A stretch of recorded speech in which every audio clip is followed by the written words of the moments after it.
Last part, I promise. This is coop 3 with the chickens.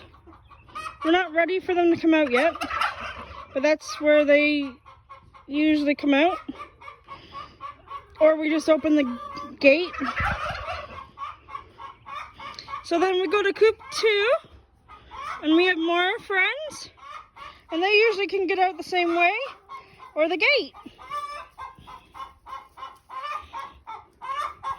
Yes, girly, I'm sure you have an egg. And then there's the huge water, because we have a lot of chickens in here. In each. Now we have coop 1 where we have babies. We have baby laying hens and baby meat birds usually.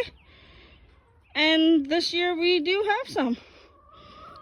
So stay tuned for that. And then we have the duck houses when they lay and have babies. But this year we're incubating again. Because they're just too old. The ones that usually sit on them. Or the one just doesn't bother. And that's our wood that we need for next winter. We're kind of cleaning up here. A lot of dead trees and a lot of ones that need to get out of the way. I hope you enjoyed my little tour. And I hope you have a great day. It's nice out.